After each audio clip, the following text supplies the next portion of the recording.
What do you think has been the most revolutionary advancements in gun safes? Well, you just kind of talked about how there really hasn't been too many advancements over the years. Our industry, for whatever reason, tends to lag behind most, but using those exotic metals, such as AR-500, stainless steel, with some of our really high security TRTL rated stuff, you're seeing, multiple different alloys and aluminum to dissipate heat and make it really tough to cut into with torches.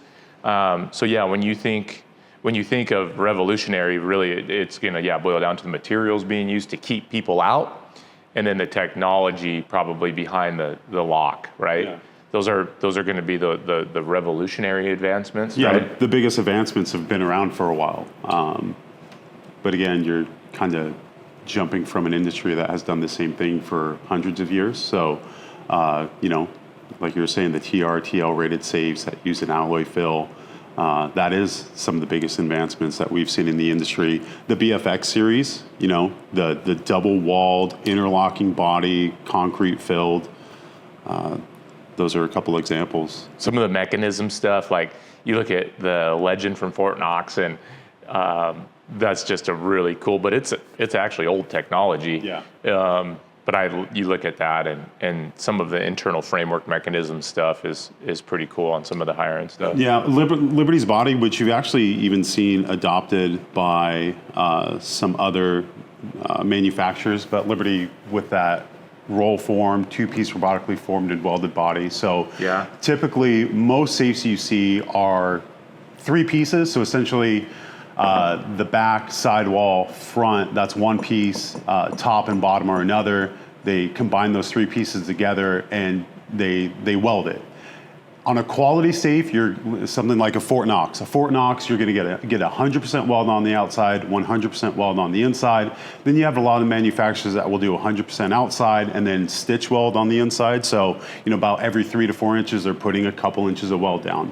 The worst that you're going to see, and this is pretty common on Chinese import safes, is they're going to do a tack or spot weld. So you still have a three-piece body, but instead of welding that seam completely to save costs, they're going to just go in and about every 3 to 4 inches, again, put a small little tack or spot weld down. And that's great for driving the cost down of something, but it's going to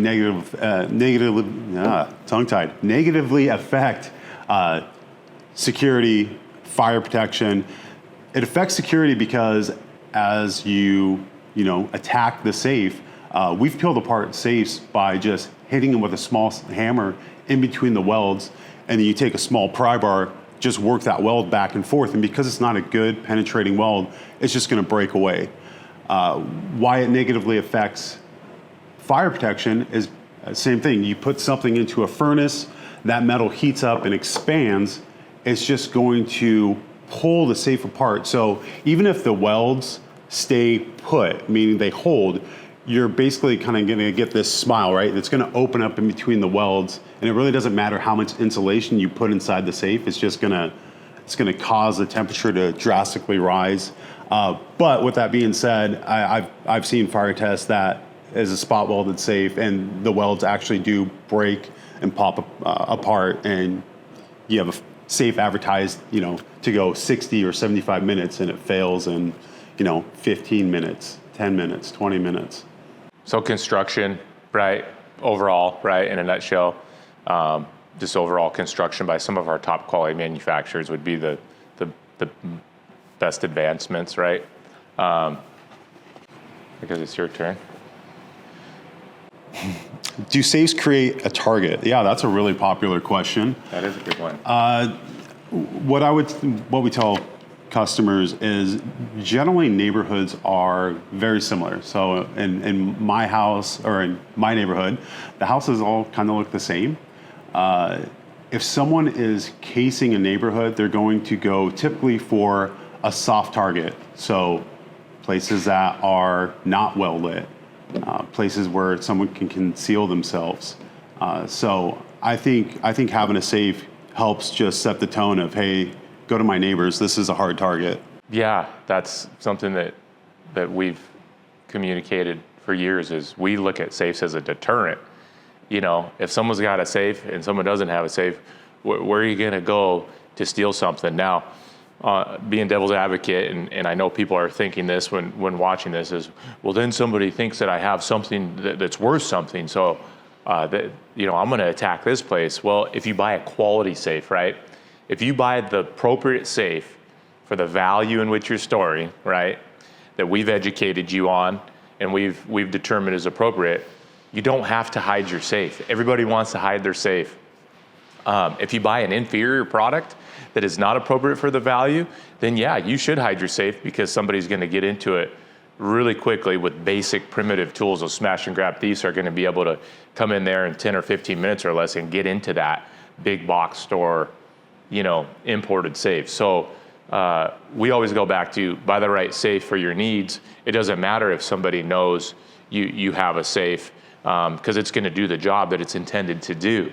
Now, we've seen customers who have been maybe a little too comfortable and overzealous with sharing what they keep in their safe, and they who they let into their home, lots of different things like that. Then somebody could target you and either make you open your safe like we've seen, or come prepared with the tools to get into your safe because they know the value that's inside. So does a safe create a target? It can. If you buy the right safe, it doesn't matter. So that's what we typically say. Yeah, I mean, it's one of those questions. There's a lot of things that you can do that are going to stay. Don't advertise it like you were saying. Yeah. It seems like. And we help people hide safes. We have safe covers and safe cloaks, and even just keeping the cardboard box that the safe came with, right? A lot of people just out of sight, out of mind, and that's totally fine. To each their own. We use safes as pieces of furniture, right? Mm-hmm. But there's nothing wrong with wanting to, maybe not advertise that you have a safe. That's okay. If you do hide it, make sure it's still convenient. You're going to use it how it's intended, because oftentimes people put a safe where it's just a pain to use, but it's well hidden, and as a result, you don't use it like you should. People pile stuff up and make a run to the safe instead of just casually stopping by and getting what they need to put in there or out. That was a good one.